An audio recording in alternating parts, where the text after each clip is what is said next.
When I bought my lake cabin, it wasn't just a property investment. It was the realization of a lifelong dream, and a sanctuary passed down through 2 generations of quiet, hard-working people who believed in minding their own business and respecting land boundaries. My grandfather had built that cabin with his own hands, dragging cedar logs across icy trails, stacking stone by stone for the foundation, and telling stories around the fire that spoke of resilience, self-reliance, and the importance of keeping things simple. When I moved in full-time after retiring from a demanding city planning job, I wanted to live a life of peaceful simplicity, away from the rigid bureaucracy, the political noise, and the constant power plays that detrimal. Defined urban governance. But what I didn't expect, or rather, what I thought I had left behind, was the one creature more persistent than city politics, an HOA Karen who thrived on false authority and loud confrontation. Her name was Margot, though everyone just called her Karen for reasons that became self-explanatory within 5 minutes of conversation. She wasn't elected. Not really. The HOA had no real election protocol, just a vague clause about rotational leadership, which she interpreted to mean permanent control. The trouble started almost immediately when I declined an invitation to a mandatory community brunch, which came with a list of suggested donation items, most of which suspiciously matched the brand of Kanda, products her cousin's catering business sold. I politely responded that I wouldn't be attending, and that my property, sitting 300 feet off the private drive with its own boat dock, wasn't part of the communal lakefront zone. That response was met with a sharp knock on my door 2 days later, and there she stood, Karen, in a crimson polo embroidered with the HOA's insignia, a laminated badge clipped to her pocket like she was on patrol. She came with 2 unfamiliar people in tow, introduced as seasonal guests with full community access privileges. When I asked what that meant, she confidently declared that she'd licensed my dock for shared access. I blinked, then laughed, not to mock, but because it was so absurd I thought it had to be a misunderstanding. It wasn't. Apparently, Karen had been operating a quiet little scheme by renting lake access to outsiders under the pretense that the HOA had jurisdiction over all water-facing properties, which, as I knew from drafting those very zoning codes years ago, was completely false. I showed her the original land use ordinances and parcel maps, which clearly outlined my cabin and dock as private property, explicitly exempt from HOA influence under an old grandfather clause I had been smart enough to secure during the last round of county redistricting. But the more facts I laid out, the more defiant she became. She huffed, accused me of undermining community cohesion, and warned me that the HOA had ways of encouraging participation. I should have taken that as a threat, because within 48 hours, I had my first visit from the sheriff's department, who had been called out to investigate an aggressive confrontation between a homeowner and visiting barn guests. I welcomed them in, poured coffee, and showed them the full Nest camera footage of the incident. It showed me calmly asking the 2 strangers to leave my dock, pointing to the clearly posted no trespassing signs, and walking away without so much as raising my voice. One of the deputies even chuckled and said, "You handled that better than most," before turning to Karen, who was waiting just outside my property line, and said, "Ma'am, there's no violation here. If anything, you and your guests are at risk of trespassing charges." Karen didn't like that. Not one bit. Her face flushed, and she hissed, "Don't forget who keeps you funded," which prompted both deputies to exchange glances. One of them calmly replied, "We're funded by the county, not by your HOA dues." It was a delicious moment of reality smacking her in the face, but it only made her double down. Over the next 2 weeks, I began receiving HOA violation letters almost daily. This audio was created with podcastle.ai. HOA violation letters almost daily. The offences ranged from the petty overgrown vegetation by mailbox, which was a wildflower box I'd planted intentionally, to the absurd. Non-conforming holiday daycare, improper placement of recycling bins, and my personal favourite, unsanctioned hammock. It was laughable. Except it wasn't, because each letter demanded a written response, or else warned of escalating fines and legal action. I answered every one with meticulous precision. I included photographs, notarized property surveys, and references to county codes, zoning laws, and the very founding documents of the HOA Charter. Each time, I reminded them that my property was legally excluded from shared amenity regulations, and that any further attempt to enforce false rules would be treated as harassment. This back and forth went on for weeks. Karen began to post passive-aggressive notes on the community board calling for greater unity and accusing certain parties of threatening the neighborhood's harmony. During a scheduled HOA meeting, which I attended out of pure curiosity, she tried to rally support against me by alleging I had used personal political connections to intimidate enforcement officers. That's when I stood up, took the floor, and calmly explained my background, how I had helped draft zoning legislation for 3 counties, chaired public hearings for over 2 decades, and was now retired, not connected to any enforcement agency, but very familiar with how power is abused. I laid out the facts for the community. I passed around copies of the original zoning map, the HOA Charter, and the list of properties under its jurisdiction. I pointed out how the community dock, beach area, and maintenance roads were all under HOA management, but my parcel, clearly marked Lot 17B, was not.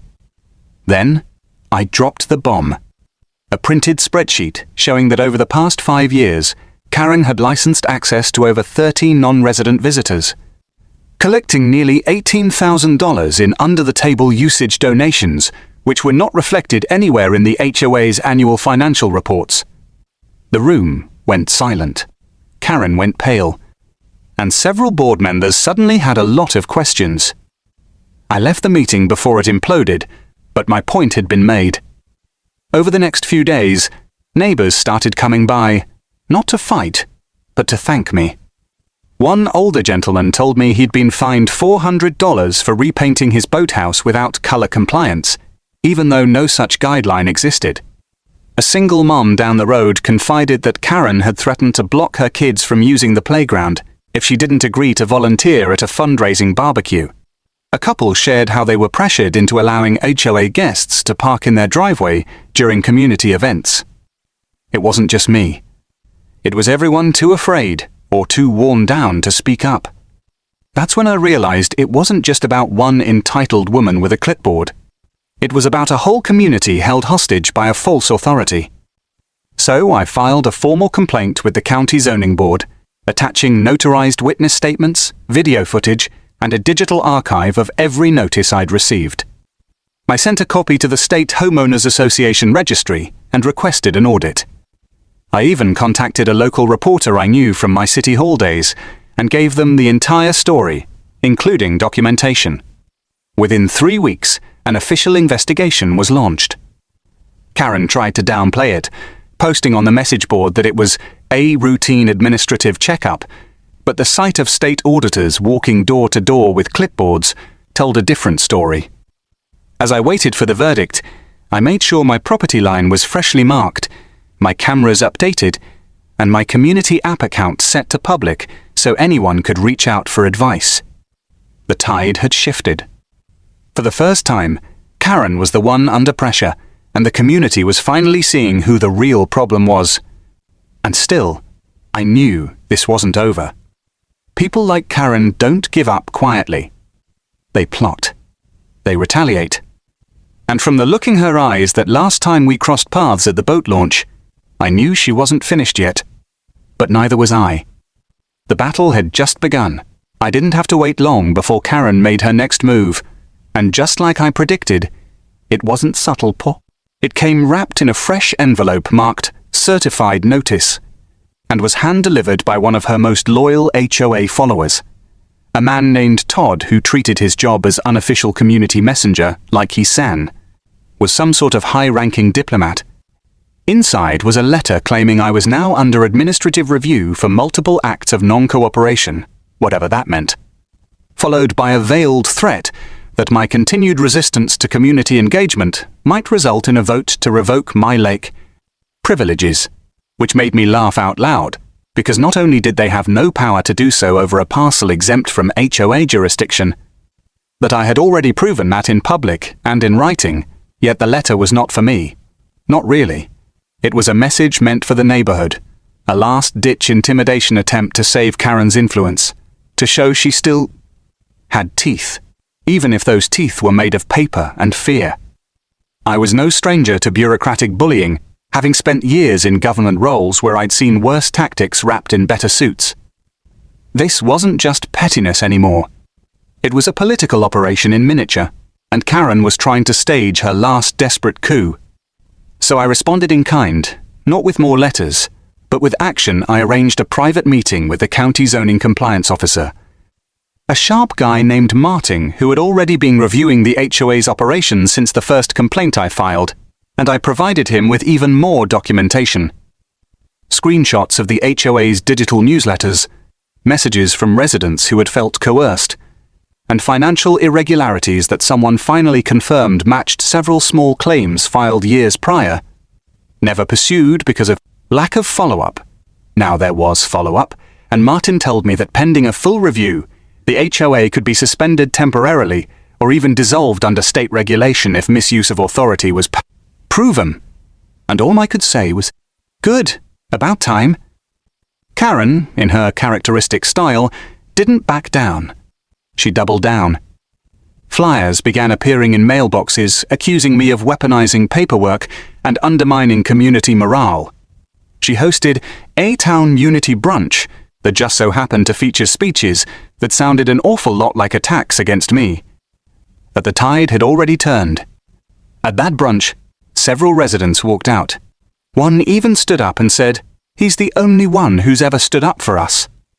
Karen turned to the one tool she had left: community drama. She staged events designed to make me look like a recluse, a killjoy, or worse, a danger to children and families. She held a unity parade and claimed I tried to sabotage it by refusing parking access, which I didn't. She encouraged children to chalk hateful messages outside my driveway under the pretense of free expression, and when none of it drew the desired outrage, she fabricated an email she claimed I wrote threatening to sue anyone who walked near my dock. A bold lie that unraveled fast when one of her former allies showed me the draft metadata from her HOA laptop. That proved she authored it herself. I passed it all along to the auditors now embedded in the investigation. And from there, things moved fast. The HOA board was called into a closed session with the state's legal compliance officer, and within a week, Karen was suspended pending further review, while the rest of the board resigned in a panic. And for a brief moment, everything went quiet on the lake. No more fake fines, no new notices, no strange guests poking around my shoreline, just silence, peace, and neighbors who smiled when they saw me walking with my fishing pole. This audio was created with Podcastle.ai. Peace, and neighbors who smiled when they saw me walking with my fishing pole. But this wasn't the end. Not quite a few weeks later, I was contacted by the interim committee appointed to oversee the transition away from Karen's regime, and they asked if I would be willing to assist in drafting a new charter, something grounded in actual legality, transparency, and fairness. I agreed, not because I wanted to lead, but because I believed no one else should ever go through what I did. And because if there's one thing I've learned from both my career and this insane chapter of my life, it's that systems only stay fair when good people are involved. So I volunteered my time, my knowledge, and my resources to help build a new set of bylaws with clear limitations, resident protections, and zero room for abuse. We eliminated the old mandatory participation clause, replaced the fake community privileges with actual neighborhood services, and made board seats term-limited and open to rotating residents with recorded votes. In short, we built what the HOA should have always been: a helpful background entity that supports, not controls. In the months that followed, something amazing happened. Neighbors who had never spoken began working together on cleanup projects. We started hosting voluntary barbecues where nobody collected money or demanded anything, And even the kids seemed freer, laughing along the shoreline without their parents watching over them like wardens worried about citations. And one day, as I sat on my dock watching the sun settle behind the trees, I saw Todd. Yes, the same man who had once delivered that ridiculous letter approach quietly, hands in pockets, head slightly bowed, and he cawed. Offered a simple apology. He said he never really agreed with Karen, but didn't know how to say no, and that watching everything unfold had made him realize how important it was to speak up. I accepted his apology, not because I had to, but because it meant this community really could heal. And heal we did. The transformation didn't stop there. The new board, empowered by transparency and community support, implemented monthly open forums where all residents could voice concerns without fear. We established a neighborhood safety committee with rotating volunteers, and even initiated a lake preservation program to protect the ecosystem from overuse and misuse, all ideas brought forward by the very people Karen had once silenced with bureaucracy. The same lake that once echoed with tension now sang with laughter, boat motors, and conversations carried over bonfires and picnic tables. I was invited to speak at a local university about community resilience and property rights. My experience had become a case study in how grassroots action, clear documentation, and calm resolve could turn the tide. And as for Karen? Her name faded from our records but remained a cautionary tale, one we shared not out of bitterness, but as a reminder of what happens when power goes unchecked.